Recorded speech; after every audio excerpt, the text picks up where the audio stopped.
make cars like that for the guys like us that need that. So. Exactly. I was just blown away by the amount of people that you know that I follow or am friends with on social media that are, you know, have a Honda S2000 or a Miata or some car that's kind of more of your, like, you know, an enthusiast car, but not really like a Alfa or a Maserati or like a Italian or an English car. I was blown away by people being like, less of a necessity of a fire extinguisher.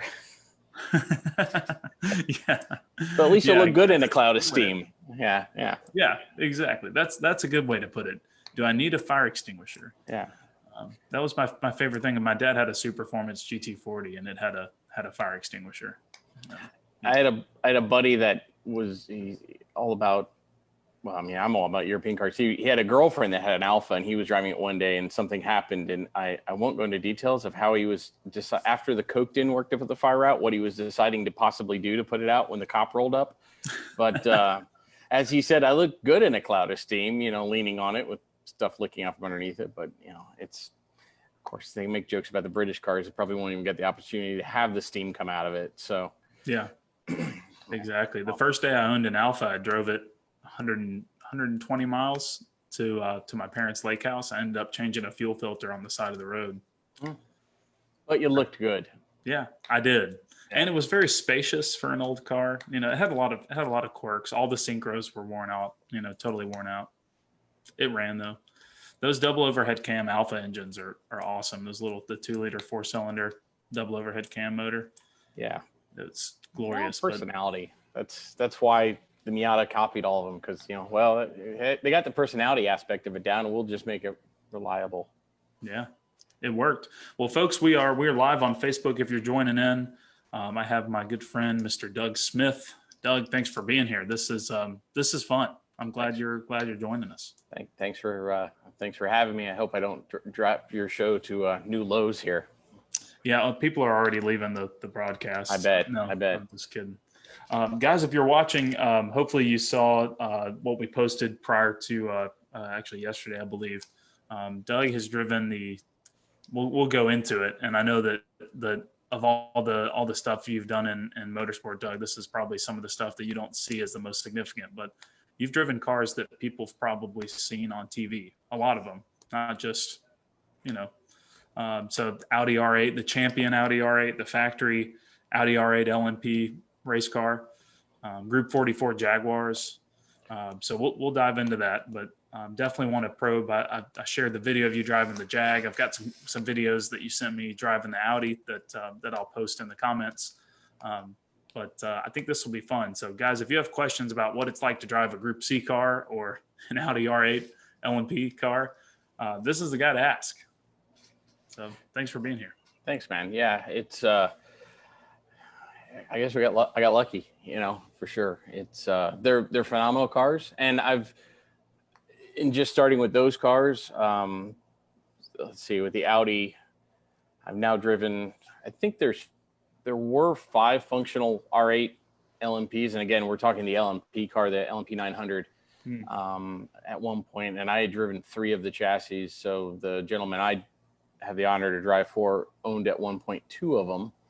And through that, got the opportunity to do some work for through Brad Kettler, who's a mutual friend because of that, to drive the 2005 Le Mans winning chassis for some couple of years ago for a magazine article.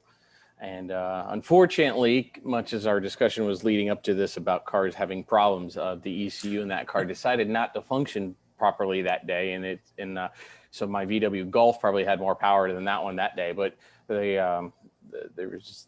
I've driven a 4, a 5, and a 6 series of the R8s, and which are the 3 generations of those cars. And there's a lot of we could have a long discussion on those cars because they're just phenomenal and amazing pieces of engineering, but they've changed so much through the course of their lives. And, you know, little things that people don't know about them is, you know, they were so overbuilt and so well engineered that besides the gearbox change and all that stuff that everybody knows about from YouTube footage from Le Mans, you know, a lot of those cars began and ended their careers with the same engines in them. They were never stressed. Nobody Wow. was really ever told what horsepower they made. You know, one of the engineers once kind of joking, we're like, so does it make, 650? Yeah. 800 if you'd like. 900? Sure.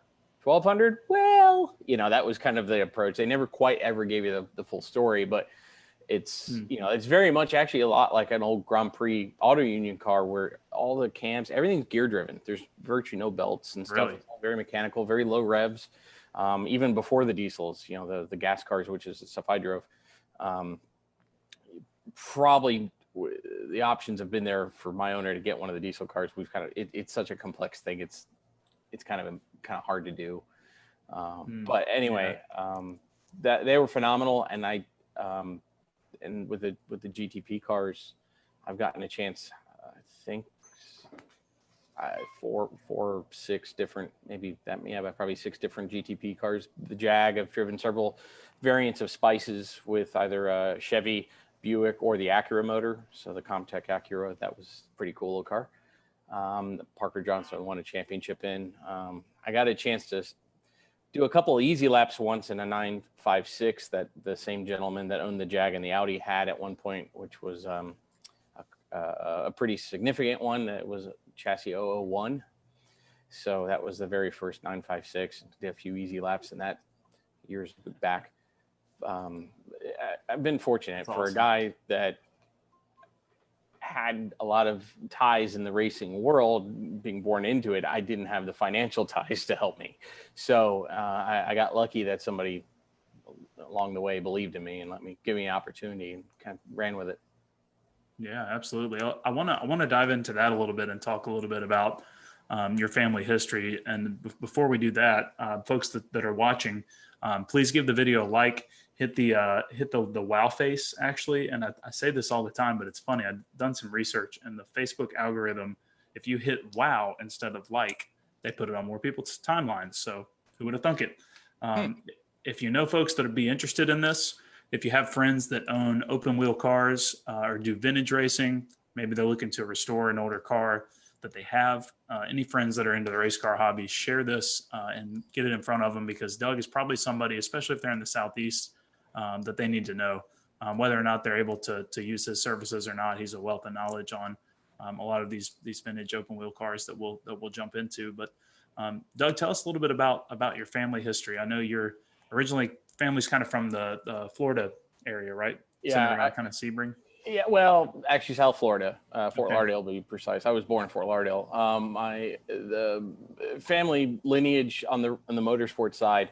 My granddad, my dad's dad, migrated from the UK, and a lot of my family in the UK prior to World War II and after actually worked. They were primarily from the Birmingham area, and worked for Dunlop, and had involvement, of course, in the British car industry. So my granddad migrated to North America, originally to the Washington, D.C. area. He was in the British car trade, and this was right about the wartime. And after, of course, there was a boom in sports cars and stuff like that after World War II. So he was heavily involved in that scene. So from that, and again, it was kind of a small community. He actually started off doing some stuff with the R8 Xjr7 and stuff up at Watkins Glen.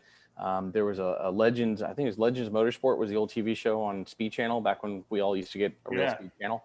And I remember watching it with my dad one time about one of the first races at Watkins Glen on the street circuit. And my dad was like, yeah, I was there. I was sitting right here by this house. That might be me. And then they flipped to this next picture, which was this guy standing with headphones on and two wires coming off. And they're talking about the new communication system around the racetrack. It was my grandfather. My dad was dumbstruck. But from that, because it was a small knit community, he got hooked up and through the British car stuff with this gentleman who was in the surplus aircraft business and had been to Le Mans. And this is going to sound real familiar to anybody that knows about Don Panos. Went to Le Mans, said, well, that's cool. We should do something like that in North America. And that gentleman was named Alec Ullman. And Alec had kind of started forming this idea to run a race at an abandoned airfield down in Central Florida called Sebring. So my granddad got involved basically at the end, when that all started. And from 1950 until 1977, he was basically the man on the ground, day to day, everything. and that, for the 12-hour for the U.S. Grand Prix in 1959, he was what they called a race secretary, but basically he was the chief operating officer day to day. So my dad and my uncle grew up a couple months a year in Sebring, and while my granddad got things organized and stuff for the various events, and when the Allmans kind of lost interest in it and the race started to shift away from being an international race, my grandparents actually kind of picked up the baton and ran with it to keep it in existence with the local town and with the local city, as well as other people like the Bishops and John Greenwood and Charles Mendez, stuff like that, to form actually the original IMSA. So wow. he was heavily involved, and I was kind of born into this thing. And my dad and uncle have stories of going to lunches. Little kids get picked up from school by Mike Hawthorne and Peter Collins, and Sterling Moss would vacation because it was in Florida at my grandparents' house and stuff like that. It was we always got Christmas cards from some guy named Sterling Moss, which was kind of interesting. Yeah, just that guy. Yeah, exactly. No big deal. But it's wow. No, it's interesting. And now as I go on in my career, and of course, there's generations of people in motorsport where, somebody way back when, maybe, my grandfather helped them out or something like that. It's been a bit reciprocal in certain scenarios.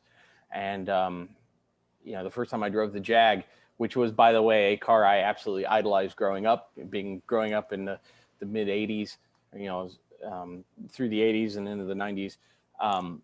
IMSA was at its heyday for the GTP cars, and that was like the deal. My first crash helmet went up to Group 44 and got the 2 green stripes put on it. And so when I first drove the Jag, Bob Tullius kind of put in a good word with the owner who was going to let me drive it on this test. And I was just racing Formula Fords and just into 2-liter cars at that point. I got to drive it, and I thank Mr. Tullius, and he's like, "Don't worry, your grandfather helped me out once. I'm glad I could reciprocate it." So kind of cool.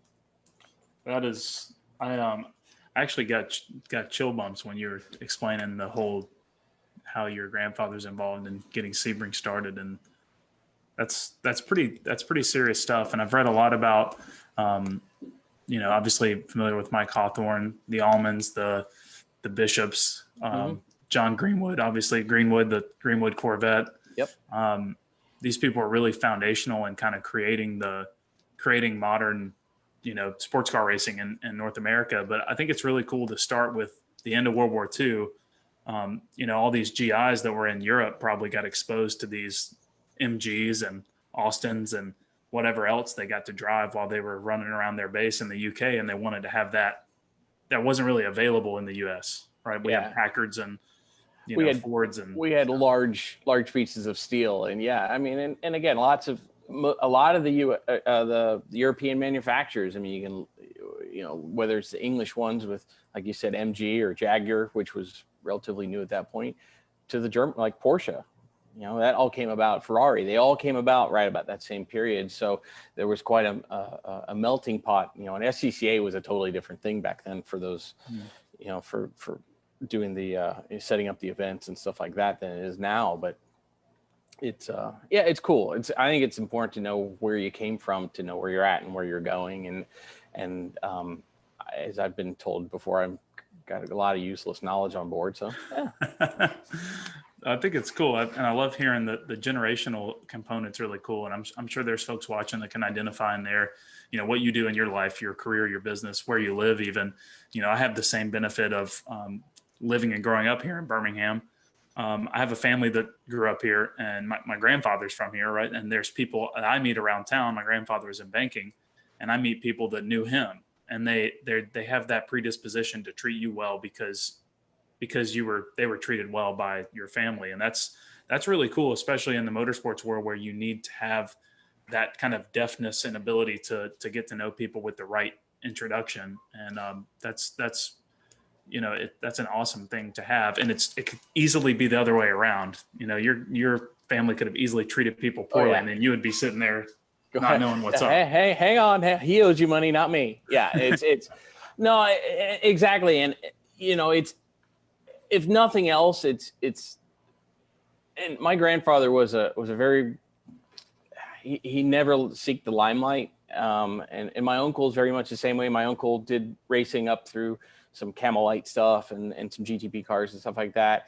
And my dad was always kind of either the owner for lack of a better term, or he's actually he was a classically trained trumpet player, but he's worked in he went to school for that, but he's worked in the music business, but he's worked in the retail automotive business, as well as banking, as well as being an American Le Mans Grand Am team manager.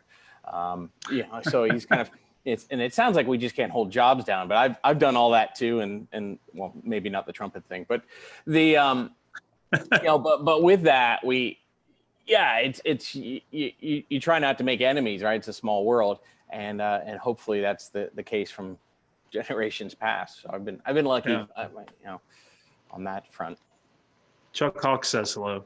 Hello, Chuck. Good to I haven't seen him since we didn't get paid at VIR. Well, tell us a little bit about how you got your start. I know you came up kind of through the open wheel ranks. So how did that all come to be? What were you? What did you do? I started, driving for me, well, I started at the Ruth Chris driver development program in the valet line. I'm kidding. I started a bit in some go-karts when I was little, but just kind of, driving around a closed parking lot, that type of thing. Not really ever entered into proper competitions. Technically, I can say that this is like my 35th year of driving something. But with that, competition driving for me actually started when I was a teenager. I worked all summer. My summer job in high school was I worked at Shelton Sports Cars, which was the factory Ferrari dealer in Fort Lauderdale. And at one point, my family was involved in some management stuff there. I got a job relabeling bin boxes in the parts department. And through that, I could kind of figure out what this part was and that and relabel it. There was a lot of stuff that needed identification. So I started working with the guys in the restoration department who were pretty impressive guys. They were guys that had worked for NART, for Chinetti, and one in particular that had literally grown up in Modena at the factory and stuff like that. So it was kind of you couldn't find anybody in the Ferrari world to be exposed to.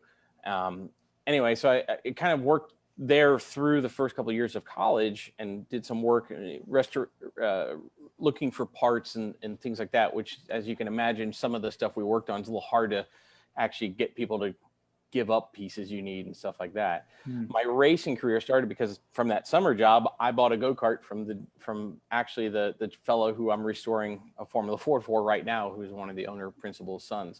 And Cool. and they had a sister dealer in Naples, Florida, that was a Porsche Jag Land Rover store at that point, that did a little sponsor deal with the local go-kart track, and we got the keys to the gate to go practice when we wanted. So we didn't get to do it enough where I really got good at it, but I was, let's, whatever we can do, let's go do it. And we did some races, and I think my first go-karting actual race, proper green flag, by the second corner, I flew upside down past my mother. Yeah. Kind of Seen mixed that reviews. Yeah. If you're going to go big. I was fine, finished the race. Did that for a while, and then upgraded the kart slightly, kind of step by step, and did some more regional stuff. The car stuff started after I graduated high school. I was in college, got the opportunity, like a lot of people, to go to an SCCA school. I had gotten a one-day Skip Barber course way back when. I did like a car control, and then I did introduction to racing, and ended up doing an SCCA course in a Formula Ford that my uncle owned at Sebring. And I remember, it's funny, I went to that driver's school. It was hot, it was miserable, and if you're in your mind, you think I'm going to be awesome, and you get there and you're suddenly not awesome. It's a little bit humbling. Or I guess I was doing okay according to everybody there, but I didn't think I was doing awesome. So kind of got through it, and then we went and did another one in the Ford, and I ended up then racing that car in regional competition, which for about a year and a half, almost 2 years. And then my uncle at that point had that car, and he had also bought a Formula Continental, Van Diemen, and I got the chance to do a little driving in that. And then it's like, all right, you want to run a weekend in that? And then that then took over for the next two and a half years. And that was actually the first car that I drove in what was actually a professional series, which was USF 2000, which for guys like at my age, that was the stuff we used to watch on Speed Channel. And it's like, oh, this is awesome. The open wheel, Pro F2000 guys. I wanted to do that series in the worst kind of way. And, we kind of went with what we had, which was basically the proverbial butter knife to a machine gun fight. But they had a B class. We entered. We went to Sebring was the first race. And that first race, there was only a couple cars in the B class, but 18 years on, nobody remembers that. And I ended up getting the victory. So I had my first professional pole, first professional win, and my first professional weekend. I also had my first professional major wreck in that weekend as well, too. So it kind of went from, the highest of highs to the lowest of lows, but we got through it. At least you wrecked professionally, though. There we go, in front of lots of people. Yeah. It was big. At one point, I remember opening my eyes and seeing OZ on the other guy's wheel past my visor. First day I wore a Hans device, and I've always worn one since. But we fixed the car. My car was a lot better than the other guys who came back in a front loader. We fixed the car and went on the rest of the year and finished second in the championship. Couldn't quite make every round. And a lot of it was me wrenching, driving the truck, sleeping in the truck, and I would do the first test day at a pro race by myself until somebody could fly in and help, kind of thing. And where there's a will, there's a way. And I remember Bo Barfield was our chief steward, who of course was with IMSA now. And I remember it was mid-Ohio. I was strapping myself in and everything. And Bo's like, "Where's your crew?" And I'm like, "Right here." I used to get in trouble even when I ran with bigger teams later on in that series. I did about 3.5 years, almost 4 years of that series, and moved up to the A class and stuff like that. I was still my own mechanic. I still worked, my deal was I'll help work on the other cars to help offset some of my bill. So I have tools and I've had to use them. I got thrown out. I finally got to a point where I got thrown out of impound after doing really well in a couple of races. And they're like, "Smith, where's your mechanic?" I'm like, "I'll go change my clothes. I'll be right back." You can't work on your car in impound. You drove it. I'm like, "Well, I'm it, Yeah. That's So all you got. yeah. So we did that. And from there at the end of 2005, I drove in 2005 for a really great team out of New Hampshire called Gtp Motorsports for a guy named Glenn Phillips, who was a great guy. He's since passed away, unfortunately. Good, really great engineer, really good at communicating. I learned a lot working with him. After that, got out of the USF 2000 stuff and started doing some kind of journeyman sports car stuff, where we could kind of fit in. And as you know, Andrew, you can show up with talent. It doesn't necessarily net you a seat in the car. I've been, I think, 7 or 8 times the week of the race of the 24-hour Daytona bought out of the seat, or, one thing or another. Or the car you get in, you actually never get in because the first guy damages it, and it's a DNF. So did some stuff through that. This whole time I've been, my day job is teaching, is driver coaching. So I had worked for the Justin Bell School where Chuck and I had met, and that dissolved. And then I worked for Panos until its demise. Maybe I'm the angel of death of driving schools. That's kind of hard to say. Bad.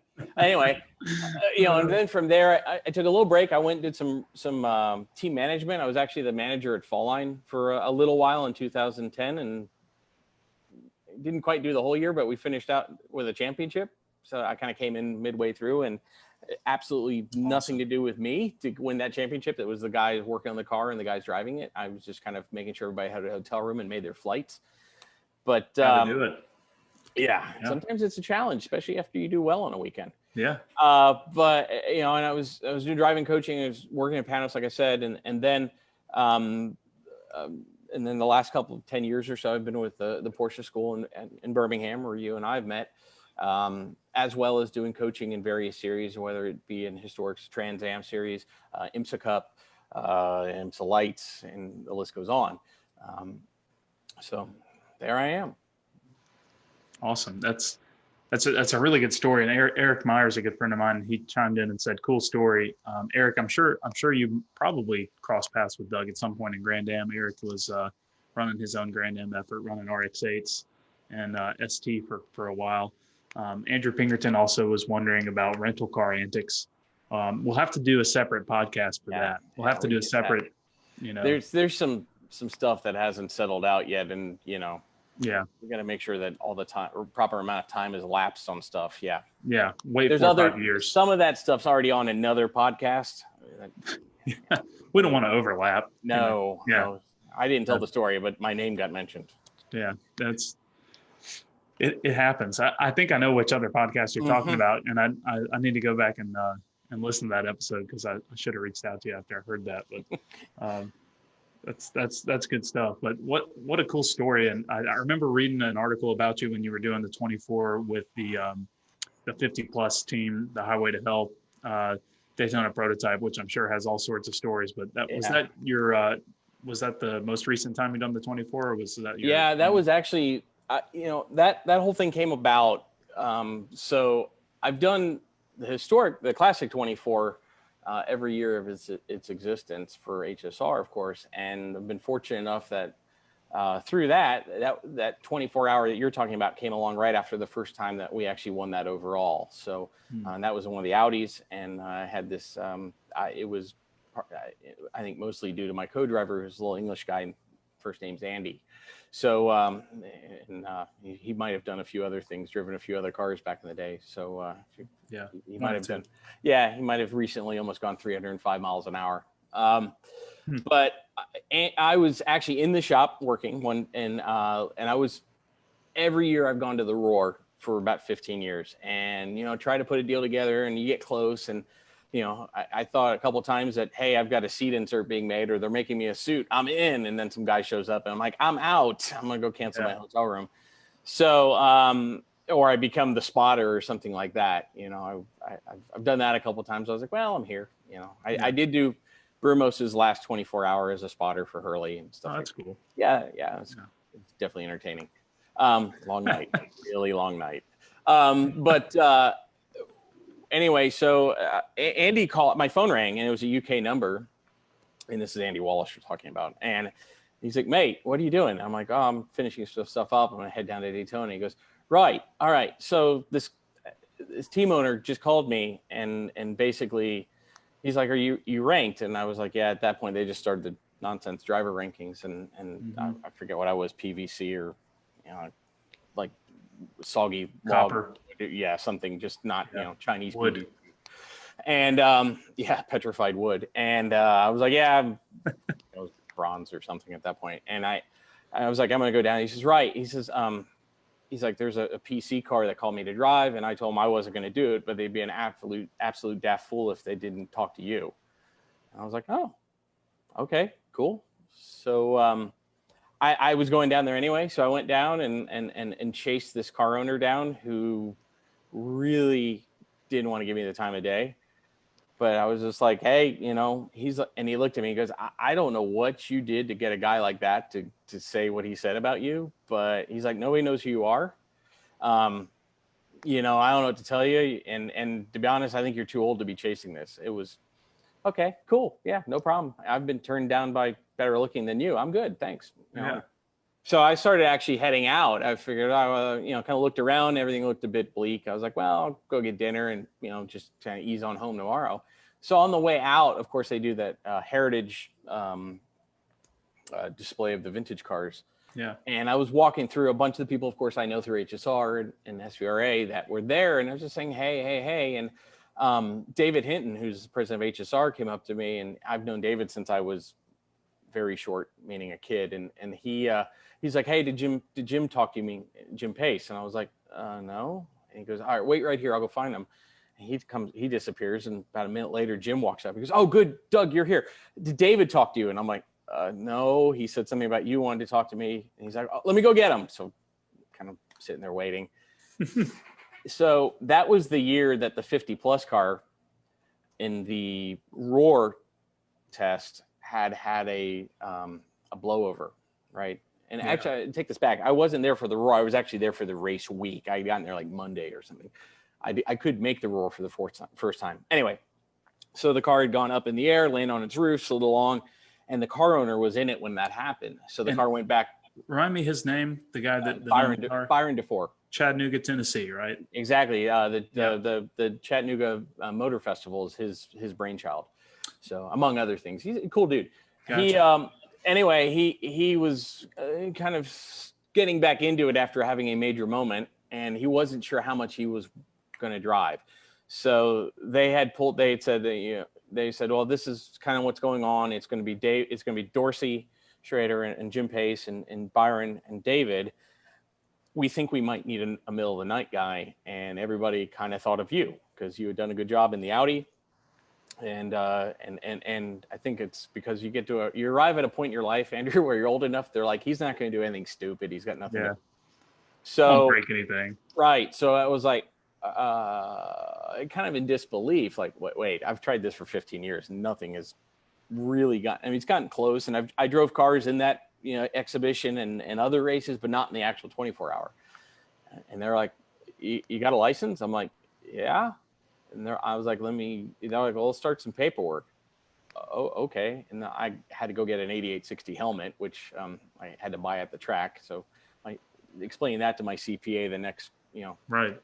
was, what is this? Hard to do. I got a text message from Mr. Barfield, who I was in my hotel room that night, and he said, what kind of scam are you trying to pull? And I'm like, I don't know myself. This just kind of came about.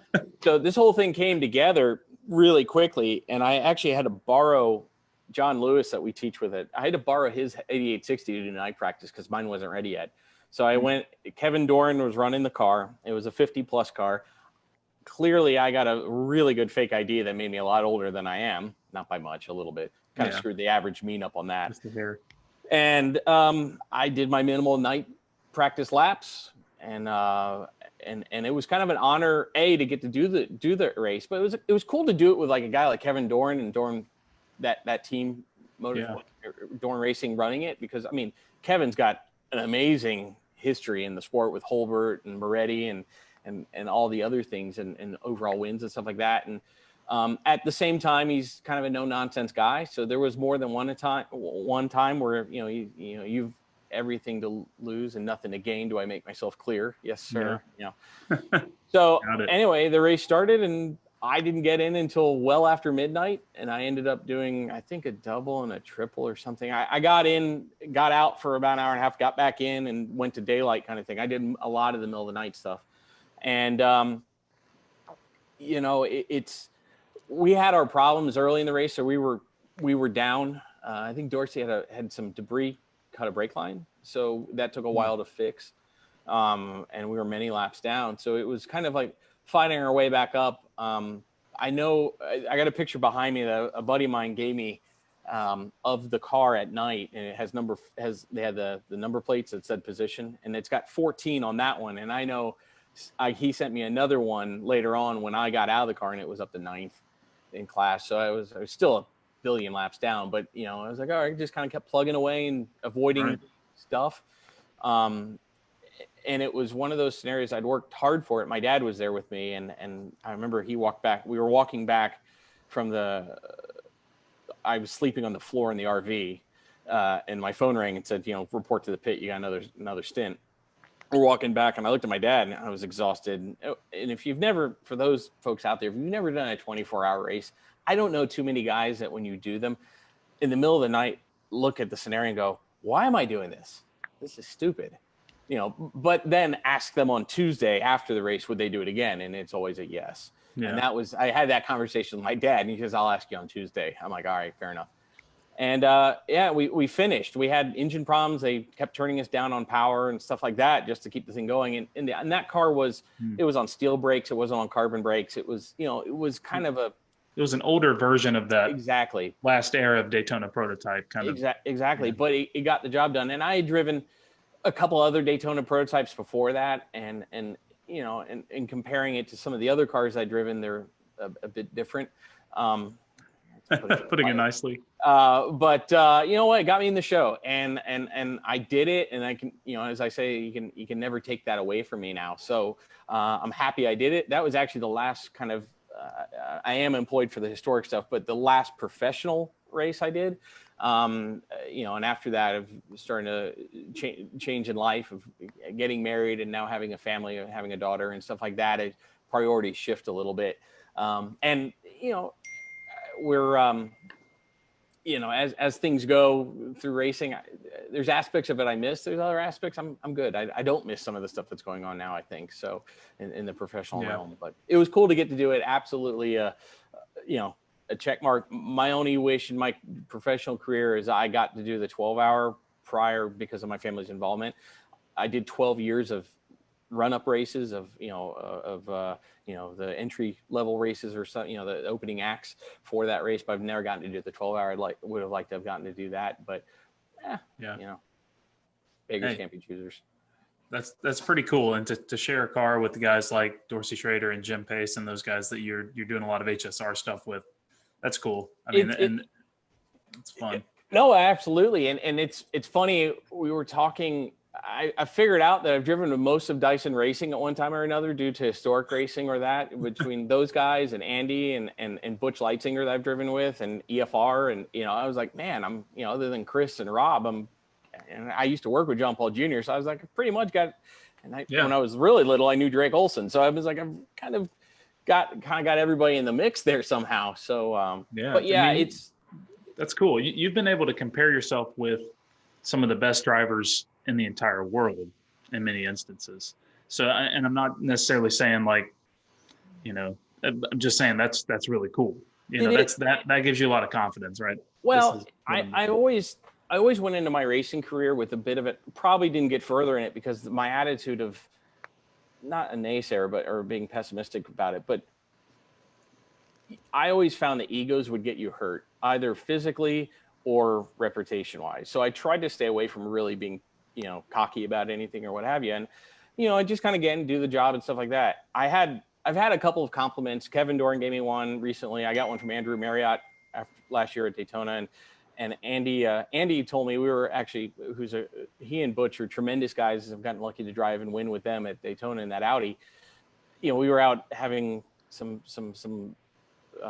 libations after the evening at Daytona. We were talking, and he's telling these awesome stories and stuff like that. And Andy looked at me and he says, mate, if you were born about 15, 20 years earlier, you would have been right with us.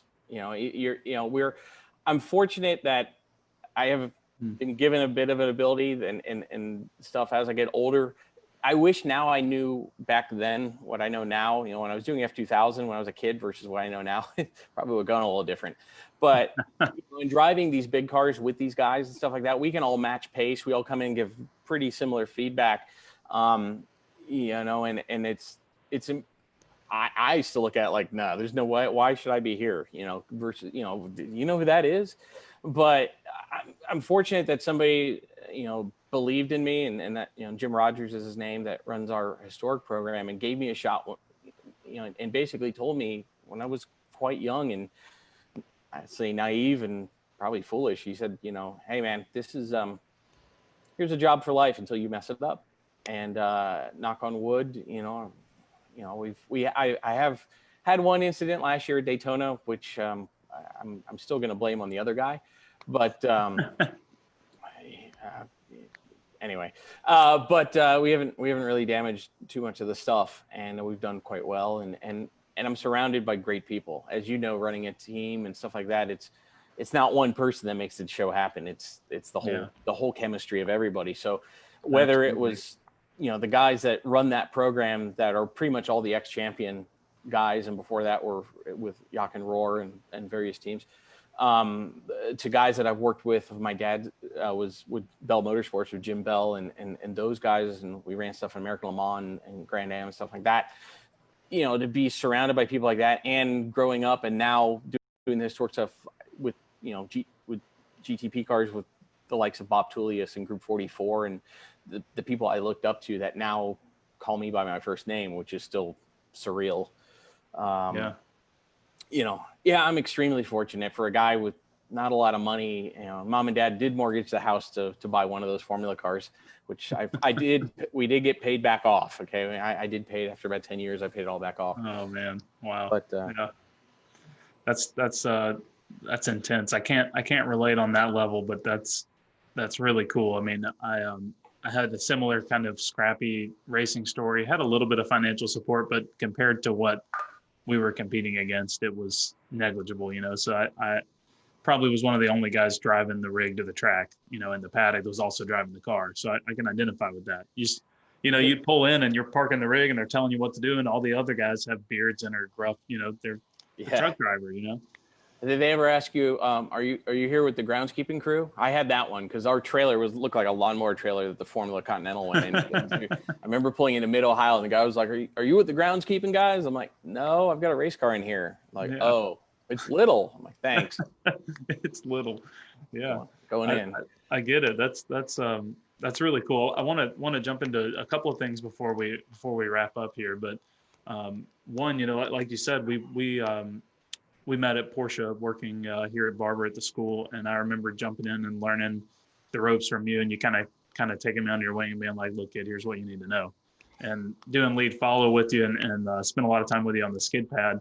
I always found that your wit was right up my alley, and I had a hard time focusing when I was riding right seat with you doing lead follow because of the things you would throw over the radio. And I'm going, if they're getting this back there on the radio, they should be paying more for the humor. I have a yes, a little ray of sarcastic sunshine, huh? I always looked. So I started teaching, like I said, when I was in college. I got a job at the Justin Bell School, and I tried out for Skip Barber, and they kind of were like, well, you know, I was like, and this school was closer to home, and it kind of worked out. I actually there at the end we didn't get paid, but that being said, the caliber guy that was teaching there were guys that were really established. Like I said, it was like John Paul Jr., Shane Lewis. I was a newbie. Guy Cosmo was a newbie. You had Justin, you had Derek, so you listen to these people. There was Buzz Marcus, there was several other people, and you would pick things up and learn from them how to communicate. Now, in being in college, as I know, when you were in college, you always had that one professor that you're like sitting in his class going, I have a question, and they would almost berate you for having a question, right? So the ones that made learning actually kind of interactive and fun, people got more out of, and they remembered it better. And again, so I always kind of carried that forth. And, you know, through the years of kind of, I don't know if I've refined or not that delivery and stuff like that. At the school, I mean, I've had people that said that's really funny. I did have a lady at one of the dinners throw a buttered roll at me, so it was meant to stick. I mean, she lathered it on before she chucked it. Yeah, but I mean, at the same time, I'm also, and this is something too that in 20 years of teaching, I've noticed a change in that in our industry, and that changes from what people want, right, and what they want to learn. And, you know, now it's a lot more of a thrill park, a Disney ride, where before, you know, 20 years ago, 15 years ago, most of the people coming to these programs were trying to go on to do some form of competition or some kind of driving. We didn't have all the track day stuff. We didn't have all the new outlets that are available now, and so people can enjoy it. So it was a much more concentrated kind of end of the garden hose, I guess you could say. Yeah. And from that, I was also taught, you know, through my racing and working with engineers and stuff like that, of, you know, kind of understanding the whole thing of what's going on, not just, hey, you're doing fine, you know, and pat you on the back and kind of send you away. So I've always tried to strive in making sure that I conveyed to everybody. And again, everybody learns differently too. Some people are, you know, visual, some people can read it, some people need to feel it. Get that point across, but at the same time, kind of keeping it lighthearted, because, you know, you can't come down like a drill sergeant on somebody that's spent several $1,000s for the privilege of having you abuse them. But, you know, that's kind of my philosophy, and I carry that with the guys that I private coached. You know, I do some stuff. I think that's a little bit less, it's maybe a little more old school at times than some of the stuff. We do all the data and all that stuff. But I mean, you know, my Trans Am guy and I that I worked with for 5 seasons, I mean, we walked the racetrack if we were allowed every single night.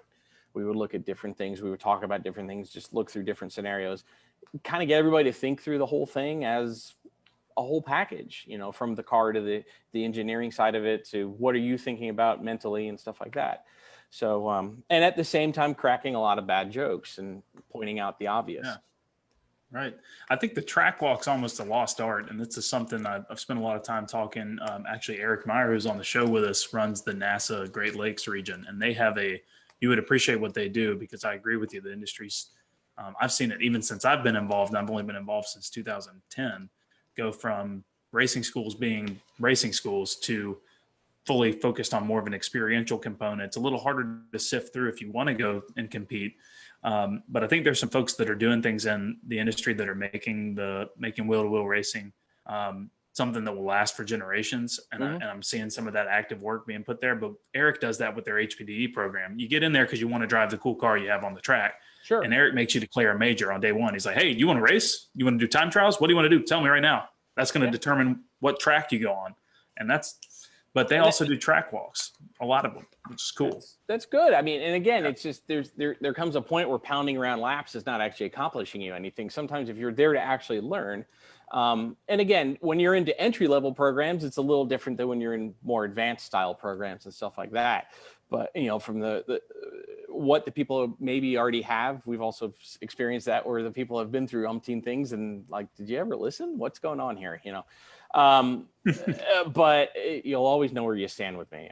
It's for fault. It's a fault. But no, I think but things have changed and you have to kind of keep up with the times. But again, like I said, 20 years ago, we didn't have a lot of these outlets. And these days, 20 years ago, everybody was going to go to SCCA racing or they were going to go, NASA was in its infancy and stuff like that. We didn't have Chin. We didn't have all these, Zoom and track day clubs and stuff. Porsche Club was around, but now it's, it comes down to where do people want to go? And, to be honest, and again, just to kind of go with the stuff I've done and through whether it was SCCA, Grand Am, IMSA, all that stuff, truthfully, the most fun I've ever had in racing is, and this goes with my colleagues, my co-drivers and guys who won Le Mans and been factory drivers, is the historic stuff. It's a blast. And for somebody that wants to get into an entry level,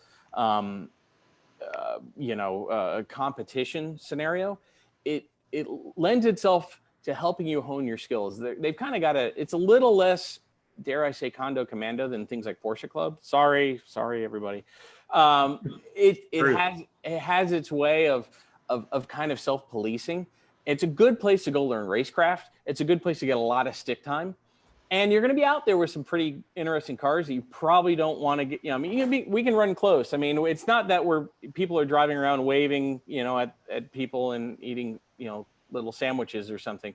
I mean, the lap times that some of these cars do, I mean, our times in the classic 24-hour in the middle of the night would have put us third on the current grid for the 24-hour. We were doing 37s, 36s, all that stuff at night in a vintage car, But with that's a big vintage car. Now, again, there's lots of different groups, of course, you can get together with and go out and you can drive everything from, an H production Sprite, if any of those still exist, to a Formula Ford like what we're doing here to, it's a good place for a guy that doesn't necessarily want to spend every single dollar. As we know, when you get into spec classes and stuff, things get really expensive quickly, and it doesn't want to get hit.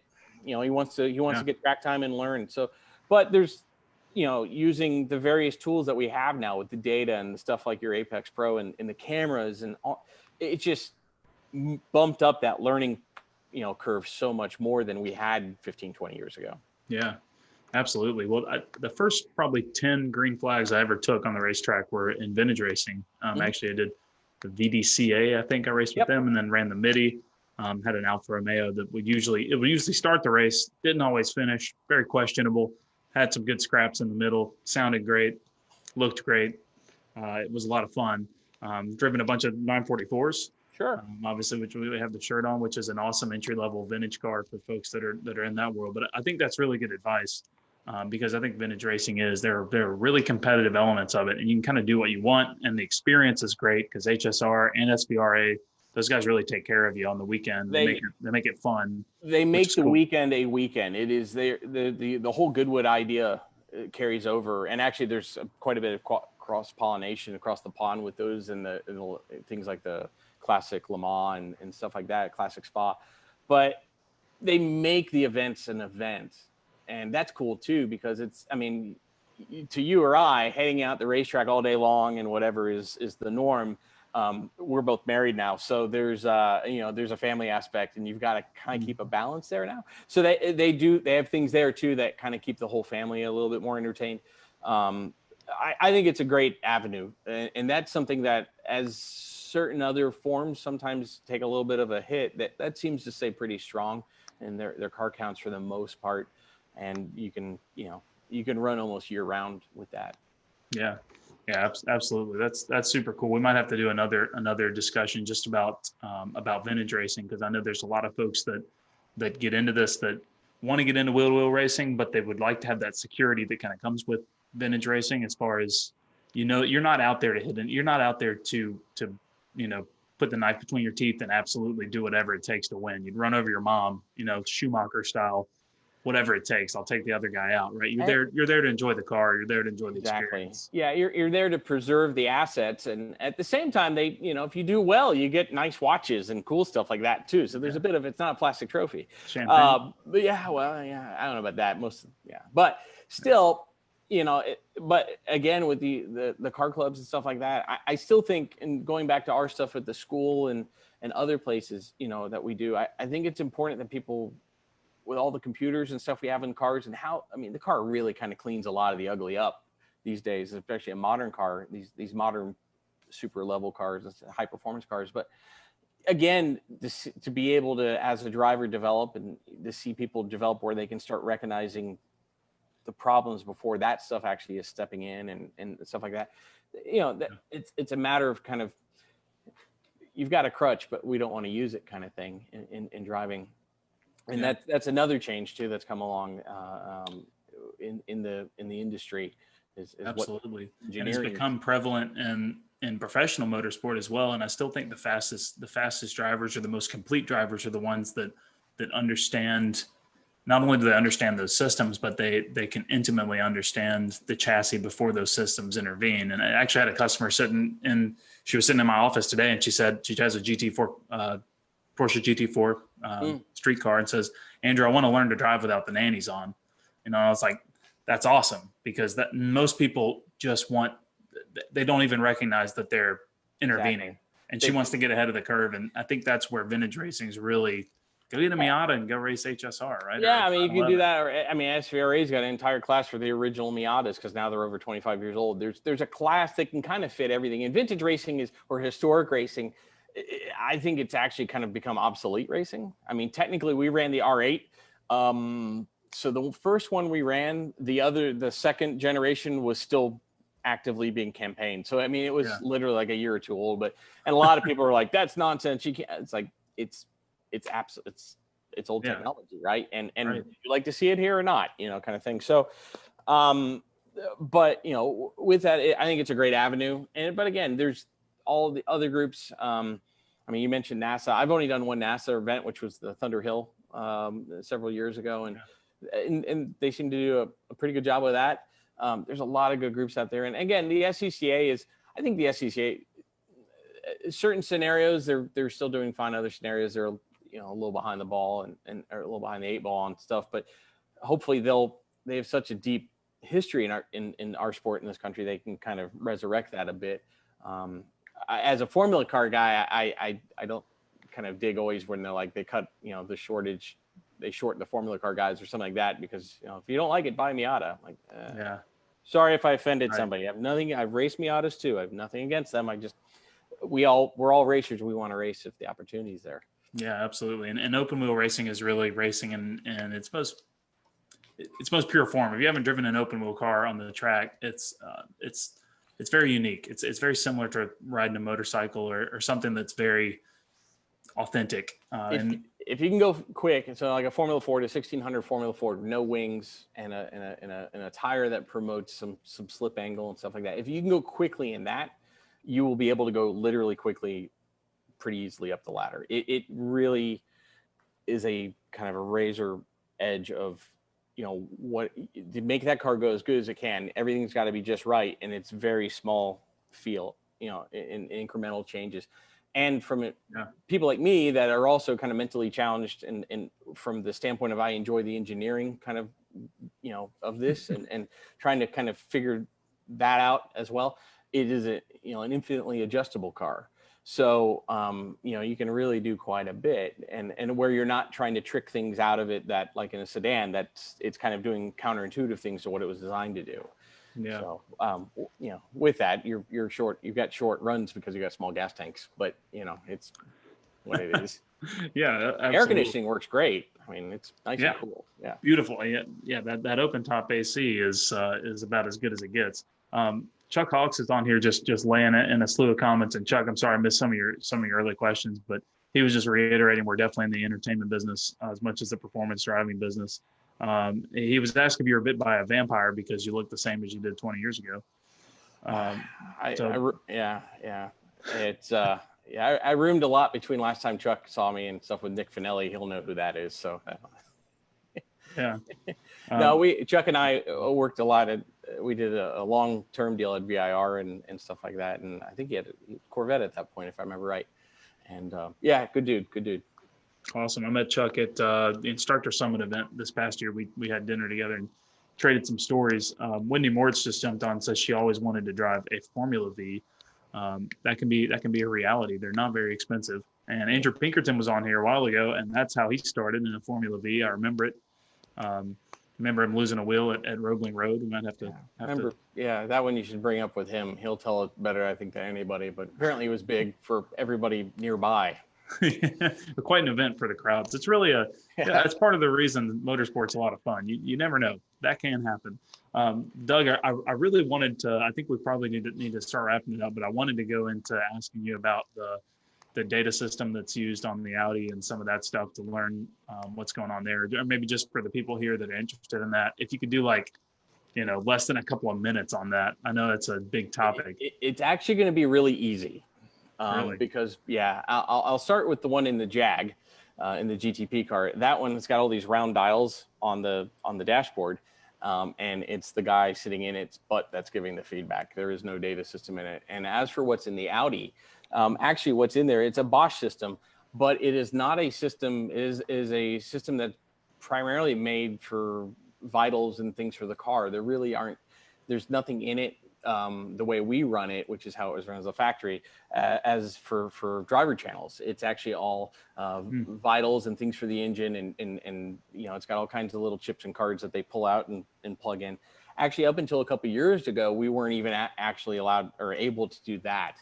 There was a lot of stuff that was still proprietary, and basically the cars were given as customer cars with customer maps in them, and you kind of left it alone. As things went on, we actually started experiencing more technical gremlins and electrical problems. So we needed to be able to kind of get in there and do some stuff. So after the dissolving of the Audi prototype program, some of that stuff started becoming a little bit more available. But as we go, there is another Audi run by a gentleman named Travis Ingen, who probably puts 30,000 racing kilometers a year on his R8. You see it at most of the historic races. Yeah. He actually has a parasitic system that he's put in, a combination of Motec and I forget what else. And he gets into a lot of that stuff. But our car is actually period, and that is, and it's so there's the driver feedback stuff in there is not really stuff that without a we don't really get the access per se. So Wow. the fortunate thing that we have is we have the experience of guys like Andy Wallace and Butch Leitzinger and stuff like that, and me going, yeah, what he said. I felt that too. Yeah, totally. Yeah. Understeer. Yeah. Oh yeah. Yeah, it's terrible. Yeah. It's and the cars have, again, as we run those cars, keep in mind, Andrew, those cars were designed for a lifespan, right? And that was part of the thing. It was like you could spend a lot of money and do some things. So a system like yours, where we could kind of have a little guy ride along, Velcro in the car, or an AIM solo system or something like that, we could Velcro something like that in the car. But again, there's nothing in there that we can really kind of, hey, let's download this session and look at stuff. Again, those cars ran live telemetry back in the day and stuff like that. We don't have all of that stuff turned on. We don't have the personnel to run that stuff. So it's really an embedded system that requires. I assumed it was proprietary. That's really interesting. So there's lots of other stuff. We can do an entire thing on like the breakdown of that car and stuff like that. And as the years have gone on, there's been things that we've had to, we've had problems with castings because stuff was not designed to last 20 years. Keep in mind that, JJ Leto and Johnny Herbert beat the crap out of this thing at some point and had, and then now here we are 15 years later going, wonder why that's, why that's going on. But we've also had problems with, getting tires. The tire technology or the tires have changed. When the R18 came out, that tire size became proprietary. We couldn't get the tires we ran on anymore. And those tires, there's a difference on that car of the Michelin customer tire. And I got one time I got to drive on the tech tires, which were the special. You don't get these, if they blow up, we go find all the pieces of them. Yeah. Wow, what a difference. But we've run that car on everything from Michelin's to Dunlops to which actually the Dunlop cured some of the problems the Michelin had that was hereditary, that was always in the car. But and then those went away, and then we got on Avons, and that turned the car into a 900 kilogram Formula Ford. It moved a bit more. I liked it. Not everybody did. And now we're back on a Michelin. But yeah, from the data side of things, I can talk to our engineer that we have that comes in for the events, and he basically, his job is just kind of look at the vitals and make sure that the EGTs from one side to the other are pretty equal, or the lambda sensors. So it's more of a vitals of the car, and he can look at a few things. But as for unfortunately, stuff that we could look at and say, oh, we could get better here, we could get better here. We do use a lot of video for that in just comparison. I never want to say that I could tell a guy like Andy Wallace, like, oh, a little off the apex there. Or James Gouet, who also drives the car with me some. We're fortunate that we have that level of guy in the car, and then I come along. But that's interesting too, because there's a point in time, and there still are motorsports where the driver is essentially the data system. And I think you can, and I talk to a lot of people about this, I can, to some extent, anticipate a lot of what I'm going to see in the data by what I feel in the car. Absolutely. And I've learned that by intentionally kind of practicing that. And so that's something that we talk about with Apex Pro customers, is that once you get a sense for what it feels like and what that translates to in the data, you can kind of get an idea. And almost sometimes if you coast before you go into a braking zone, you go, hey, my speed trace just curved off, right? It just got flat at the top. Exactly. And you can kind of draw some of those mental data traces and start to really relate stuff. But the last thing I wanted to ask about is just your restoration business, and tell us about what that is, and how can people that are watching, listening, maybe watch this later on Facebook, how can they get in touch with you if they have questions or want to learn more about vintage Formula racing in general? So as I said, my background on working on stuff started, of course, day one. And to this day, those vintage cars that we talked about, the Jag, the Audi, stuff like that, I also kind of go and help work on a bit too, here and there, and stuff like that. I've always loved working on stuff. And as you know, Andrew, I've got an MG that I restored and kind of have some fun with. And unfortunately, super cool. It might be for sale shortly. I need some space. Anybody wants to sponsor an MG for me? Yeah, It'll get a lot of social media exposure. That's all I can promise in return. He will be the only guy in Birmingham in one like that. Trust me. Anyway, Mr. Barber might even want to put it somewhere near the museum. I mean, not in it, but park in the parking lot. Yeah, lot D over there. Right. But anyway, so I've always, having to work on these cars. We've got, through the years, I've restored several cars, race cars, Formula Fords, and prototype cars, all kinds of stuff. I've been involved with that. Like I said, I started at the Ferrari dealer working as the parts sourcing guy for the restoration department. That's so cool. Through the years, yeah, and working with the race teams and stuff like that, you're around it. Well, so I'm going to say COVID was kind of the unfortunate catalyst to make this happen. I've been trying to do this for a long time. And you get busy with other things in life, and I got to go here and do this and whatever. And now that we're all in the kind of this shutdown quarantine period, and it's kind of strange to actually talk to somebody face to face without a mask on. It is, and I'm okay with that. My wife says it makes me look better. I've been able to kind of spark up this and more dynamic. I mean, definitely. Yeah. I've been able to kind of spark up my take my DBS Motorsports to the next level of doing some restoration work. So I've got currently, you got a Crosley, I will say it's a barn find, but it was kind of a barn find in plain view. It's actually a car that has a bunch of history in South Florida, where I'm from. I used to actually do gear changes for the guy at one point that owned it. I kind of worked for him. Like I know 5 of the original owners of this car and stuff like that, and it has sat for 20 years. And a good friend of mine, I actually bought the car a little while ago, and a good friend of mine came to me and said, "Hey, I'm interested in doing some vintage racing. I want to get back into it," and we're going through that. And so we're kind of doing a restoration service for primarily Formula cars, maybe sports racers, stuff like that. I'm in the business model right now. Maybe there's going to be trackside support. Maybe there's not at this point. It kind of depends. It's kind of a little bit in flux because of how new everything is here with doing this. In the DBS Motorsports it was my coaching company for a long time. And I've kind of carried that over now under a little bit similar umbrella to do this stuff. But my goal is to kind of, to be able to do some definitely kind of small Formula cars, up a little bit bigger ones, even Atlantic, stuff like that. Sports racers, that type of restoration work, and eventually we're gonna try to put some stuff together, go do some historic racing, and be a motorsport service for customers out there, and just trying to preserve, kind of have fun with the archaeology of finding these cars and the stories that they have. A lot of these race cars have these pretty neat histories that are, you would just buy it and be like, it's an old junk race car, whatever. And as you know, there's plenty of cool stories out there attached to these cars, and preserving that type of stuff. And again, it's a cool new avenue that a lot of guys are looking at. So yeah, we'll give it, I'm passionate about it and I've been in it, so we'll give it a whirl. Yeah, I think it's awesome, and I'm here to support it as much as I can, because I believe, first of all, I learned a lot when I went to Porsche, and like I said, you showed me a lot of how this world works. I feel like I learned a lot from you, so I think it's Thanks, important, and I liked your attitude and your approach, the lightheartedness and the fun that you created, and other guys like, Rich is a good one with humor. Rich Hole, good mutual friend. Yeah, it's and again, everybody's.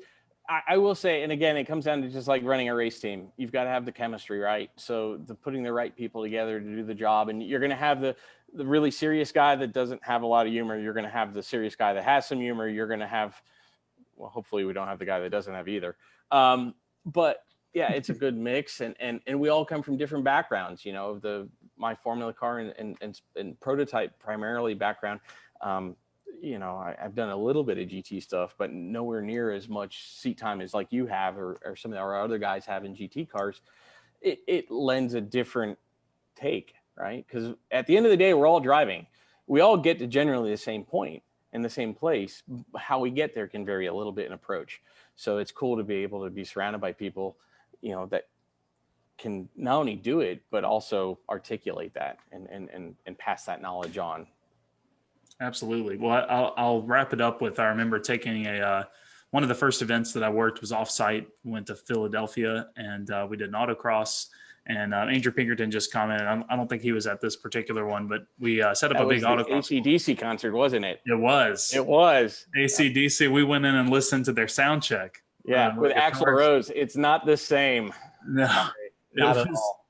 That was cool. But I remember doing a hot lap ride with you. Just I was probably only my 7th or 8th day, right? And we were on this road trip, and I was still learning kind of the ropes. And you took me on a hot lap ride, and first of all, I'm like, okay, this is, if it's not 10 tenths, it feels like 11 tenths, right? Which I thought was awesome. But I remember going up over your little crossed up. We went up over this crest, and you go, and this one's for the ladies, and the tail just kicks out. Yeah. And you stay in the throttle. Like I said, it all comes back to my valet parking years. You can take the valet out of the valet line, but you can't take the valet out of the boy.